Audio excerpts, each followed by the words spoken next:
آپ سب کے ذہنوں میں اس وقت ایک سوال ہوگا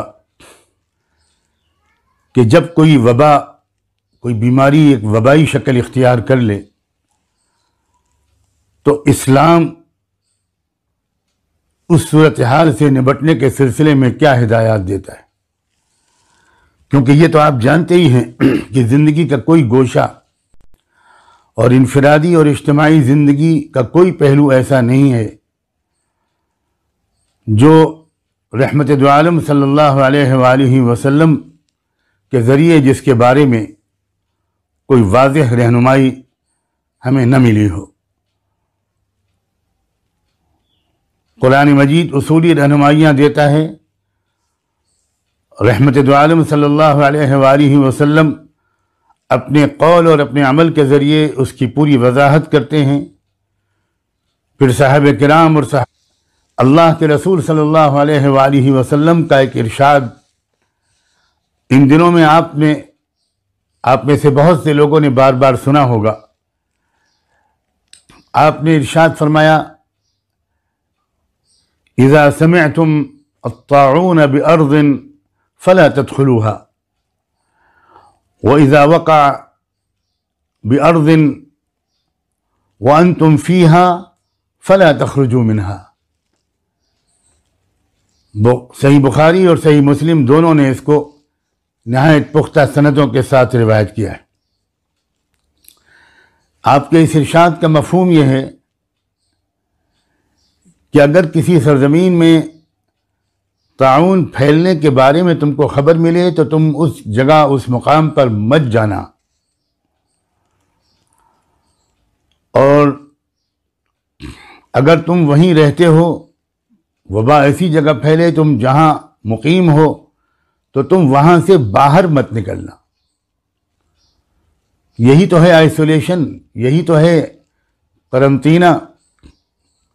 قربان جائیں کہ رحمت دو عالم صلی اللہ علیہ وآلہ وسلم نے 1500 سال پہلے تقریباً انسانیت کو یہ آسان، فطری اور سائنٹیفک اصول وباؤں سے متاثر ہونے کے سلسلے میں بتا دیا تھا۔ اب آپ ذرا اس کو بھی غور سے سنیے کہ وبائیں پھیلیں صحابہ کرام کے دور میں، اور بعض بہت اجلہ صحابہ کرام ان وباؤں کی زد میں بھی آئے، اور ان کی موت، ان کا انتقال، اور جو یقیناً شہادت کی موت تھا حدیث کے مطابق، دوسری احادیث کے مطابق، وہ اس وبا کے زیر اثر ہی ہوا، اسی وبا کے نتیجے میں بظاہر اسباب ہوا۔ سیدنا ابو عبیدہ بن جراح رضی اللہ عنہ، جن کو امین هذه الامہ کا خطاب دیا تھا اللہ کے رسول صلی اللہ علیہ وآلہ وسلم نے، اور تاریخ اسلام میں ان کی بہت عظیم خدمات درج ہیں، ان کا انتقال بھی اسی بیماری میں مبتلا ہو کر، اسی وبائی بیماری میں مبتلا ہو کر ہوا تھا۔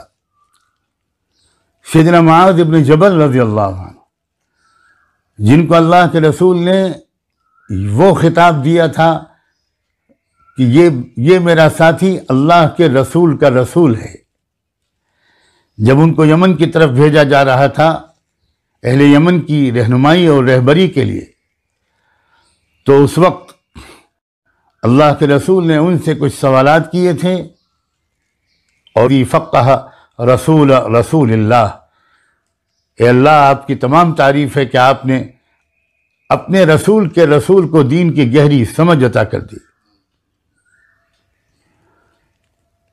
پھر سیدنا معاذ، یہی معاذ ابن جبل جن کا میں نے ابھی تذکرہ کیا، غور سے سنیے، وہ خود اسی طاعون کی بیماری میں مبتلا ہو کر شہید ہوئے۔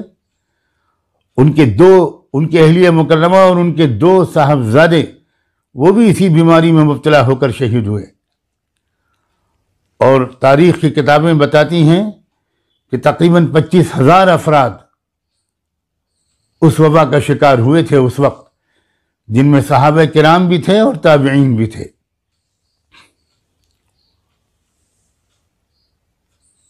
کیا مطلب ہوا اس کا؟ اللہ تعالیٰ کا اس دنیا کا یہ نظام ایسا ہوتا ہے کہ جیسے موسم کا اثر ایک نبی اور ولی بھی محسوس کرتا ہے اور ایک عام انسان بھی محسوس کرتا ہے، اسی طرح اس دنیا میں جو وبائی بیماریاں پھیلتی ہیں، جو امراض پھیلتے ہیں، جو ہوائیں چلتی ہیں، ان سے متاثر نیک لوگ بھی ہو سکتے ہیں اور ہم جیسے عام لوگ بھی ہو سکتے ہیں۔ یہ سمجھنا کہ میں تو بہت نیک ہوں، میرے اندر بہت توکل اور یقین ہے، میں تو اعمال کا پابند ہوں، مجھے کوئی بیماری نہیں لگ سکتی، یہ اللہ کے اس نظام کو نہ سمجھنے یا کم سمجھنے کا ایک نتیجہ یا ثبوت ہے، جس نظام کے مطابق اللہ نے اس دنیا کو چلانے کا فیصلہ روز اول سے کیا ہوا ہے۔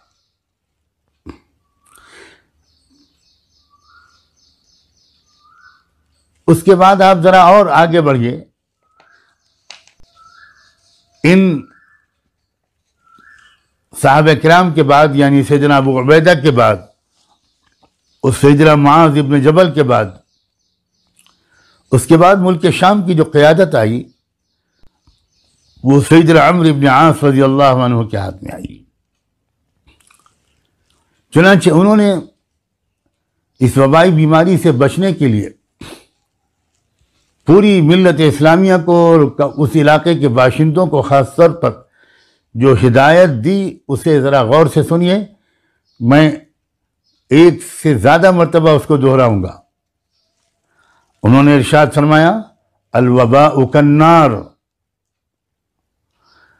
وانتم وقودها فتفرقوا وتجبلوا حتى لا تجد ما يشعلها فتنطفي۔ میں پھر دہراتا ہوں، الوباء كالنار وانتم وقودها فتفرقوا وتجبلوا حتى لا تجد ما يشعلها فتنطفي۔ ان کے اس حکم نامے کا مفہوم یہ ہے کہ دیکھو لوگوں، سمجھو وبائی بیماری آگ کی طرح ہوتی ہے جس کا ایندھن انسان بنتے ہیں، وَأَنْتُمْ وَقُودُهَا، انسان اس کا ایندھن بن جاتے ہیں۔ اس لیے پہلی بات غور سے سنو، فَتَفَرَّقُوا، الگ الگ ہو جاؤ، فاصلہ رکھو، بہت زیادہ اختلاط مت کرو۔ اگر ہم آج کی زبان میں کہیں تو کہہ سکتے ہیں کہ سوشل ڈسٹینسنگ مینٹین کرو۔ فرمایا وَتَجَبَّلُوا،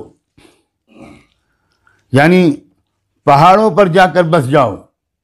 اللہ اکبر، یعنی اپنی گھنی آبادی سے نکل کر باہر دور کہیں پہاڑوں پر جا کر الگ الگ بس جاؤ، وہاں کچھ دن گزارو۔ جب ایسا کرو گے تو آگ کو ایندھن نہیں ملے گا تو وہ بجھ جائے گی۔ سبحان اللہ، آگ کو ایندھن نہیں ملے گا تو وہ بجھ جائے گی۔ یعنی نہ صرف یہ کہ تم اس وبا سے محفوظ رہو گے بلکہ وہ وبا ہی ختم ہو جائے گی۔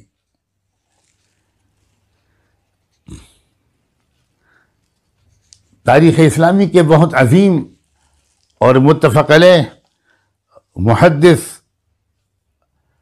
گزرے ہیں علامہ حافظ ابن حجر عسقلانی، انہوں نے تو یہ الفاظ بھی ذکر کیے ہیں کہ ان ھذا رجز مثل السیل من تکنبہ اخطأہ ومثل النار من تنکبہا اخطأہا ومن اقام احرقتہ فآذتہ۔ یعنی یہ بیماری لوگوں یہ سمجھ لو کہ یہ سیلاب کی طرح ہے، جو پانی کے بہاؤ اور دھارے سے بچ کر کھڑا ہوگا وہی سیلاب سے بچ پائے گا۔ یہ آگ کی طرح ہے، جو دور رہے گا وہی محفوظ رہے گا، جو آگ کے قریب کھڑا ہوگا اسے آگ جلا دے گی اور نقصان پہنچائے گی۔ اب ذرا غور کریں، جب صحابہ کرام اس نظام فطرت کو سمجھاتے تھے تو اس موقع پر وہ اپنی توجہ یکسوئی کے ساتھ مرکوز کرتے تھے اس اسبابی عام نظام کو سمجھانے کی طرف، جس کے تحت اللہ نے اس نے دنیا کو چلانے کا فیصلہ کیا ہوا ہے۔ کیا آج ہم اور آپ ان میں سے کسی کے بارے میں یہ گمان کر سکتے ہیں کہ ان کا یقین کمزور تھا، ان میں توکل نہیں تھا، ان میں تقوی کی کمی تھی، وہ غیر اللہ سے متاثر تھے؟ معاذ اللہ، معاذ اللہ، لاکھوں کروڑوں بار معاذ اللہ۔ ہم اور آپ تو کیا چیز ہیں؟ رب کعبہ کی قسم، ساری دنیا کے اولیاء اللہ، ائمہ رشد و ہدایت، ان کا یقین، ان کا توکل اور ان کا تقوی اگر ایک پلڑے میں رکھ دیا جائے اور دوسرے پلڑے میں ایک صحابی کا ایمان، توکل و تقوی رکھ دیا جائے، تو میں دوبارہ دہراتا ہوں رب کعبہ کی قسم، وہ پلڑا جھک جائے گا جس میں ایک صحابی کا ایک توکل، یہ تقوی اور ایمان رکھا ہوا ہوگا، یقین رکھا ہوا ہوگا۔ یہی نازک بات میرے عزیز دوستو، میرے بھائیوں اور بہنوں، یہ سمجھنے کی ہے، یہ سمجھنے کی ہے کہ اللہ نے ہم کو کس طرح ریئیکٹ کرنے کا حکم دیا ہے۔ ایک طرف یقین اور توکل بھرپور طریقے پر، رجوع اللہ بھرپور طریقے پر، دعائیں مانگنا، اللہ سے معافی مانگنا، اپنے کیریکٹر کو بدلنا، اپنی کمیوں کو دور کرنا، اپنے اندر بہتر تبدیلی لانا، جس کا نام ہے توبہ۔ معافی مانگنا الگ چیز ہے، اور زندگی کو بدل ڈالنے کا عزم اور وعدہ کر لینا اور شروعات کر دینا، توبہ اس کا نام ہوتا ہے۔ ایک طرف اس کا بھی بھرپور حکم اور ہدایت ہے۔ یہ بھی کہا گیا کہ تمہارے پر اگر کانٹا بھی چبھ جائے گا تو تم کو اس کا اجر و ثواب ملے گا، اگر تم صحیح قلبی اور نفسیاتی کیفیت کے ساتھ ریئیکٹ کرو گے۔ اگر تم مایوس بھی نہیں ہوگے، اللہ سے بدگمان بھی نہیں ہوگے، اللہ تعالیٰ کی قدرت اور رحمت پر شک کی بیماری میں مبتلا نہیں ہوگے، تو وہ ذرا سی تکلیف بھی تم کو اجر دے دے گی۔ تم استغفار کرو گے تو تکلیف بھی دور ہوگی اور اللہ کی رضا بھی حاصل ہوگی۔ ایک طرف یہ کہا گیا اور خوب کہا گیا، اور اس کو جتنا کہا جائے اور کیا جائے قسم خدا کی کم ہے۔ اور دوسری طرف ساتھ ساتھ یہ بھی کہا گیا کہ اسباب اختیار کرو، علاج کرو، احتیاطی اور حفاظتی تدبیریں اختیار کرو۔ اس پر بہت زور دیا گیا۔ آج اس وقت پوری ملت اسلامیہ کو اس وبا نے ایک تحفہ دیا ہے۔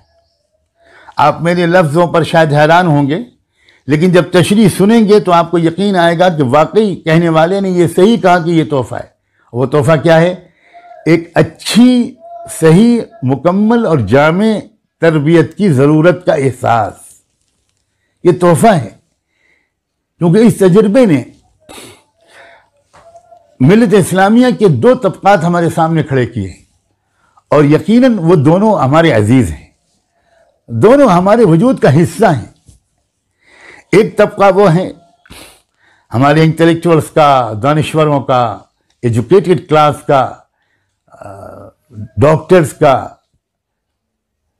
جو بہت زور دے رہا ہے اسباب کے اختیار کرنے پر، حفاظت کے اسباب کو اختیار کرنے پر، اور صحیح زور دے رہا ہے وہ۔ اور کبھی کبھی ایسا ہوتا ہے کہ وہ جذبات کی زیادتی میں وہ مذہبی طبقے پر تنقید کرنے لگتا ہے کہ یہ اس کو بھی مذہب سے جوڑ رہے ہیں، اس کو بھی کردار اور اعمال سے جوڑ رہے ہیں، اور لوگوں کو یہ پڑھو اور یہ پڑھو، یہ وظیفے پڑھو، یہ سب بتا رہے ہیں، ان سب سے کیا ہوگا۔ ایک طرف ہمارا یہ طبقہ ہے، یہ بھی ہمارا عزیز طبقہ ہے، بہت قیمتی لوگ ہیں یہ، ہمیں ان کی قدم قدم پر ضرورت ہے۔ وہ اگر صحافی ہیں تو ہمیں ان کی سخت ضرورت ہے، وہ اگر لائرز اور وکلاء ہیں تو ہمیں ان کی اور سخت ضرورت ہے، وہ اگر کسی سرکاری محکمے میں کام کرتے ہیں، وہ اگر اساتذہ ہیں، یونیورسٹیوں کے وائس چانسلرز ہیں، ایجوکیشن سے جڑے ہوئے لوگ ہیں، سائنس اور ٹیکنالوجی کے کسی بھی طبقے سے تعلق رکھتے ہیں، وہ مرد ہوں یا عورتیں، وہ ملت کا قیمتی اثاثہ ہیں۔ We can not ignore them. ہم ان کی رہنمائی اور ان کی پارٹیسپیشن کے بغیر صحیح سمت میں سفر مکمل نہیں کر پائیں گے. مگر ہو سکتا ہے کہ کسی ریئیکشن کی وجہ سے یا قرآن و حدیث کے براہ راست اور جامع سمجھ کے کمی کی وجہ سے، جو کسی کے اندر بھی ہو سکتی ہے، ہو سکتا ہے کہ ان کی بات کو جب وہ ادا کرتے ہوں، جب وہ تعبیر کرتے ہوں، ایکسپریس کرتے ہوں اپنے خیالات کو، تو اس میں ایسا لگتا ہو کہ جیسے یہ ایمان اور اعمال کے بالکل خلاف ہیں اور اس کی کسی تاثیر کے قائل نہیں ہیں. اسی طرح دوسری طرف ہمارا مذہبی طبقہ ہے، جن میں اچھے خاصے لوگ وہ ہیں. میں علماء کا لفظ نہیں بول رہا ہوں، یاد رکھیے گا، ہمارا اس زمانے کا دیندار کہنے والا طبقہ اور معاشرے کی اصلاح اور دین کی محنت کرنے والے ہمارے بہت پیارے اور عزیز ساتھی، وہ بھی ہماری ملت کا بہت قیمتی حصہ ہیں. یقین مانیے اگر وہ گلی گلی گشت کر کر کے دروازے دروازے پر دستک دے کر اتنی محنت نہ کرتے تو آج ہمارے ملک میں ایمان و اسلام اس طرح نظر نہ آ رہا ہوتا. ان کا بہت بڑا کنٹریبیوشن ہے.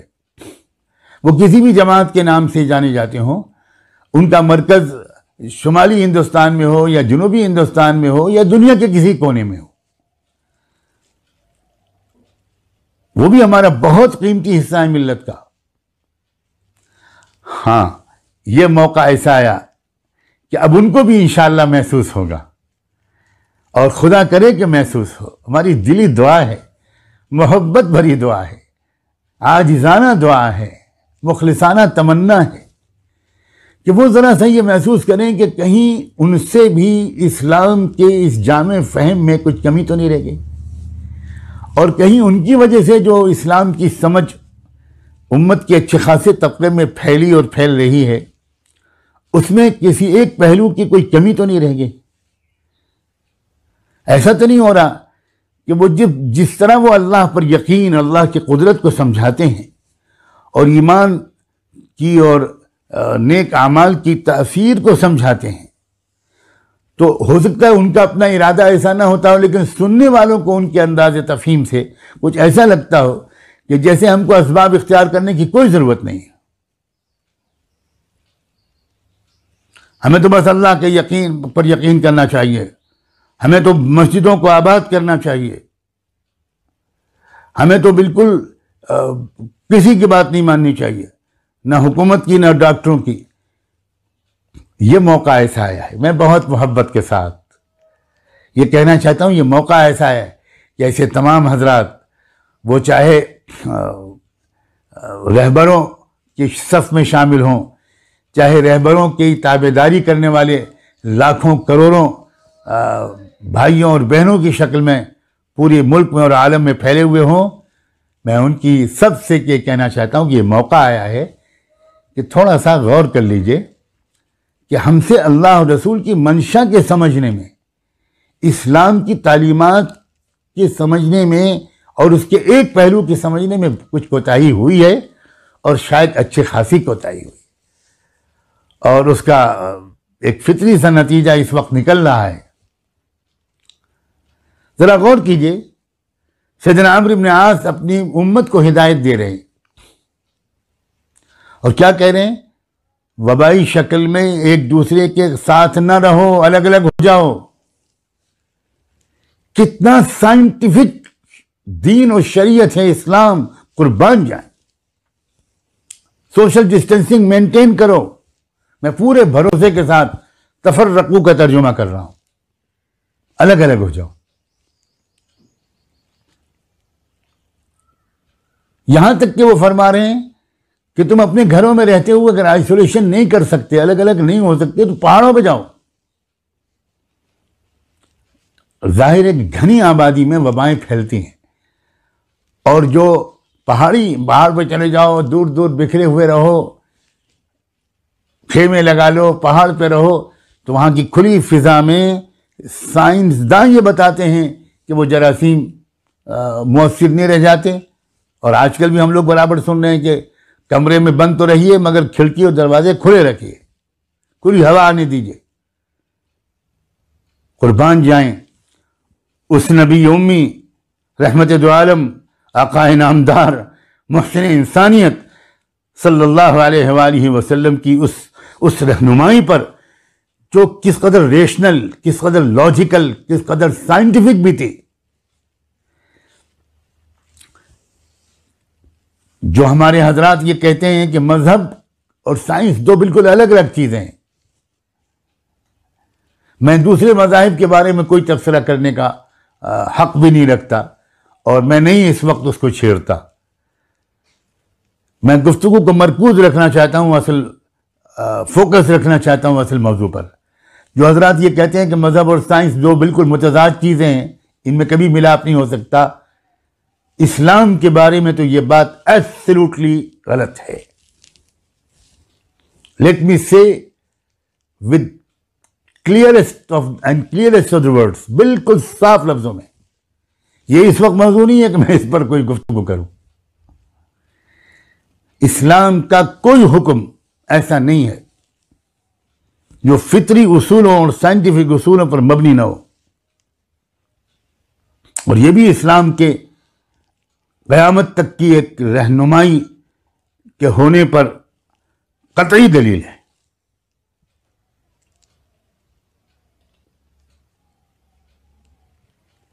یہ کہنا کہ وبا کے دوران الگ الگ ہو جاؤ، ایک ساتھ مت رہو، یہی تو ہے سوشل ڈسٹینسنگ. اور اس کی رہنمائی سیدنا عمرو بن عاص رضی اللہ عنہ جو تربیت یافتہ تھے اور فطری حقائق کو سمجھنے کی صلاحیت اس لیے ان لوگوں کے اندر سب سے زیادہ پیدا ہوئی تھی کہ ان کے معلم و رہبر ایک ایسی شخصیت تھی جس سے بڑھ کر اس کائنات کی اصل حقیقت کو اور رازوں کو اللہ کی توفیق سے جاننے والا اس آسمان کے نیچے نہ کبھی پیدا ہوا ہے نہ کبھی پیدا ہوگا. سیدی محمد الرسول اللہ، لاکھوں درود و سلام ہوں ان پر.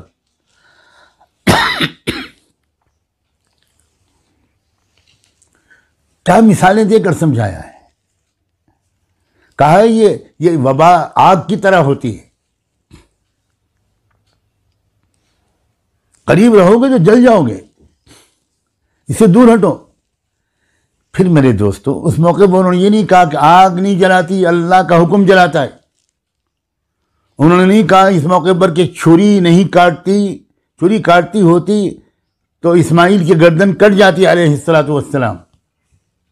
کس موقع پر، کس بات پر زور دینا چاہیے، کس پہلو پر زور دینا چاہیے، اس کو سمجھیے. تو میں وہ جو کہہ رہا تھا کہ یہ ایک اعتبار سے ایک تحفہ ہے. ہمارے وہ لوگ جو اس سائنٹیفک اسباب کو زیادہ جانتے ہیں وہ بھی اپنے علم کو مکمل کر لیں، اور وہ بھی دعاؤں کی تاثیر کو بہتر طریقے پر سمجھ لیں. رکوع اور سجدے، استغفار و توبہ، صدقہ، خیرات، کسی غریب کی مدد کر دینا، یہ وباؤں کو ٹالتا ہے، بلاؤں کو ٹالتا ہے. یہ اس پہلو کو اپنی سمجھ وہ مضبوط کر لیں. اور میں اگر ان میں سے کوئی بھی اس کا محتاج نہیں ہے تو میں یہ الفاظ واپس لے لوں گا. ہو سکتا ہے ان میں سے بہت سے لوگ ایسے ہوں، میں سب کے بارے میں تو یہ کہنا گناہ کبیرہ سمجھتا ہوں، لیکن میں ملت کے شیرازے کو جمع کرنا چاہتا ہوں. تو برائے وصل کردن آمدی، نئے برائے فصل کردن آمدی. تم ملت کو جوڑنے کے لیے آئے ہو، انسانیت کو جوڑنے کے لیے آئے ہو، توڑنے کے لیے نہیں آئے. اور طبقہ جو ہمارا مذہبی طبقہ ہے، جو دیندار طبقہ ہے، جس کے دم سے مسجدیں آباد ہیں، اللہ ان سب کو آداب و شاداب رکھے. ان سے بھی عرض کرتا ہوں کہ آپ بھی اسلام کی فہم کو ذرا اور مکمل کریں، اور وہ تبھی حاصل ہوگی جب آپ بہت ہی صحیح فہم رکھنے والے مستند علماء کی صحبتیں اختیار کریں گے، ان کے قرآن و حدیث کے درس کے حلقوں میں طالب محتاج بن کر بیٹھیں گے، ان کی قدر کریں گے، اچھی کتابوں کا مطالعہ کریں گے. کتابوں کے مطالعے کے بغیر اسلام کی فہم اور زندگی کا سلیقہ حاصل ہو جائے اس امکان کو تسلیم کرنا اس دور میں میرے لیے بہت مشکل ہے۔ آپ کسی مخصوص حلقے کے بیانات سنتے ہیں تو اس میں اسی رخ کی باتیں کی جاتی ہیں،